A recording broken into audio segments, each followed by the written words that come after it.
How's it going, folks? This is Wayne Art back with another lesson today, and today we're looking at a cool technique lesson. If you're into your scales and riffs and little licks and things like that, I'm going to show you a little cool chord and response lick that you can play over sort of two chords. You know, so it's a little lesson of playing over chord changes. I think this works really well. So we'll get to that in a minute. Thanks everyone who's subscribed and continues to do so. If you are subscribed and you haven't done already, please hit that little notification bell to get notified every time I post a video up and you can keep up to date.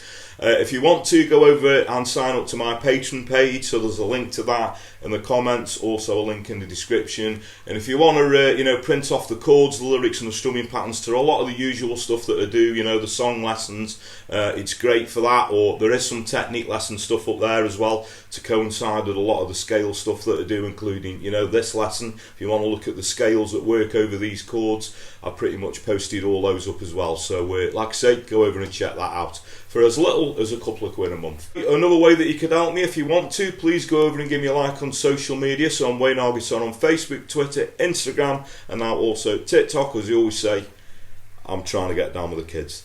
Anyway, that's enough of me rambling. Without further ado, let's get to it. Okay, so I'll just point out that this lesson is in standard tuning. And first of all, I'm going to show you the chords.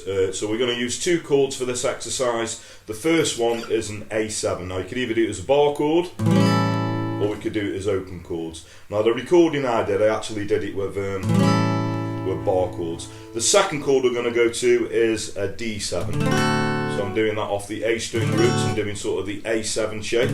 Or again, we could do it as an open chord. Okay, so if you want to record these onto a mobile device, it works really well. If you've got, you know, an iPad or an iPhone or an Android phone, it'll have a little voice memo thing in. I do this quite a lot. I've done it for this lesson. I think it works really well. Or make life a bit easier, if you've got, you know, access or you own a loop pedal, you could also use that as well.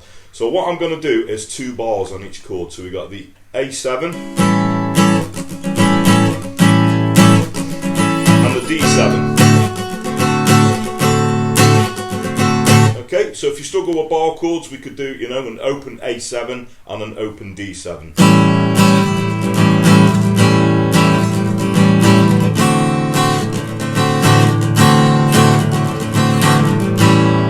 Okay, so it's good to record those two chords and maybe go for about a minute, so it gives you plenty of time to experiment with this lick that I'm going to show you over the top of those chords.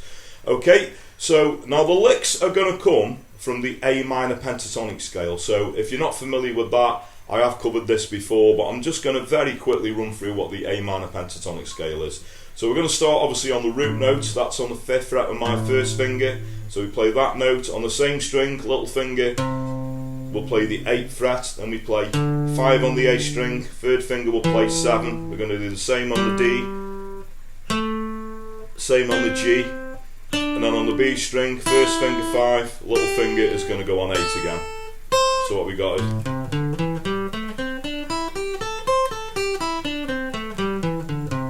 okay, so the A minor pentatonic scale.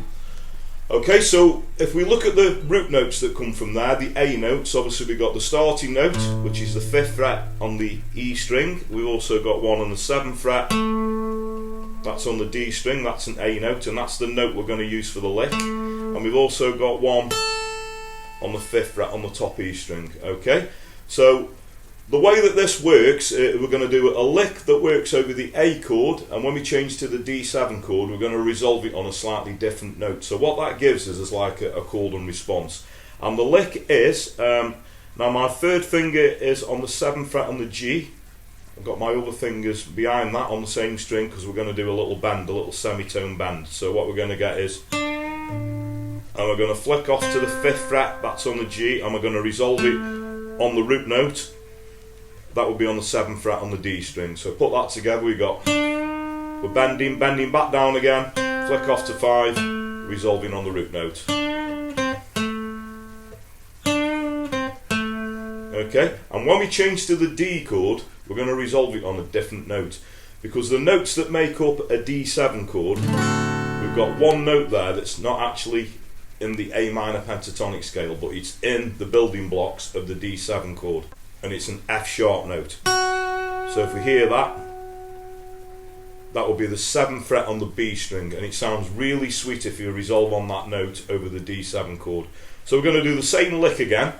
So we're going to bend the 7th fret on the G, bend down, flick off to 5, but instead of going to the root note, which is the A on the D string, we're going to go to that F sharp note on the B string, which is the 7th fret on the B. So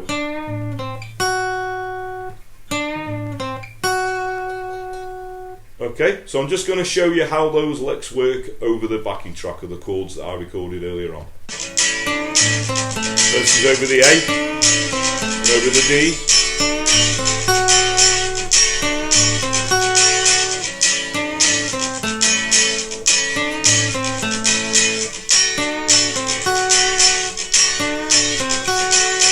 Okay, and what that actually gives us is something known as a call response. So we're doing the lick, and we're sort of responding with a slightly different lick. Something else that's quite cool, we can, resolve it on different root notes as well.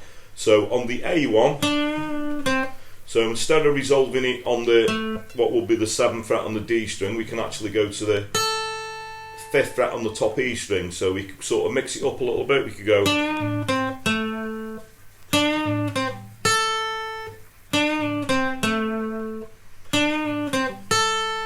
We could also use, the starting root note.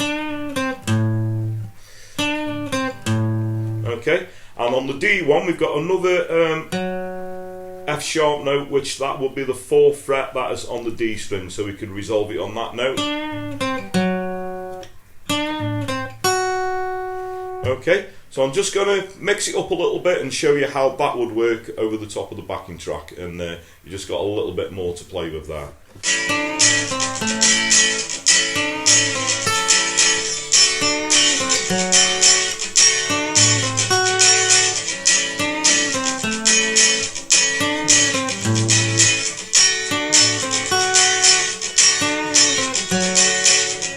Okay, so there you have it. So just a really cool, simple lick that you can play over 2 chord changes. So take that, obviously improvise with it, add a few other different licks in if you want, and try and resolve it on those root notes. And, it's all about experimenting and improvising. It's a great way to get that down, recording the chords, either through a loop pedal or, as I said, on a mobile device. Just record yourself playing the chords. It's a great way to get really good at, just taking little simple things like this and playing it over chord changes. So hope you all dug that.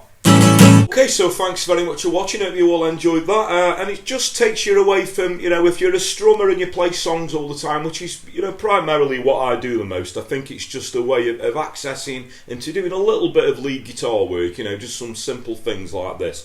And a lot of it comes, you can get really good really quickly by improvising. If you get a basic understanding, just doing some simple licks like this, you can build on that, add other licks in there, build on top of the lick, maybe do a slightly different lick, and I think it works really well. So this is a lesson just to help you, experiment with that, do your own thing with it, but it's giving you a little idea of how, we would do a lick over a chord change. So we're, like I say, 2 chords there that are used quite a lot in blues as well. So there we go. So thanks very much for watching. Hope you all dug that.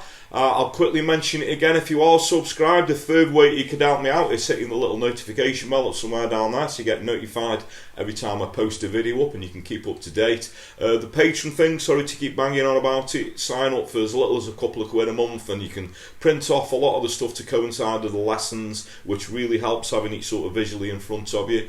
If you don't want to do that and you want to make a small donation, I've got a new feature on my videos, which is a little thanks link that's under the video there. Just click on, make a small donation or whatever, it's all very much appreciated, and all the money goes back into, obviously carrying on doing these lessons. It's very time consuming, takes a lot of research, obviously sitting down and filming and editing, so it does cost money, and like I say, all the money that I make generally goes back into doing the lessons, and it's very much appreciated. Another way that you could help me out is word of mouth is a powerful thing, so if you dig what I do, please like and share my videos. Tell your friends, tell your work colleagues, anyone you know plays a guitar, please point them in my direction. So that just leaves me to say, whatever time of day it is you're watching, whether it be morning, day, night, thank you very much, and I'll catch you all for a lesson very soon. Take care.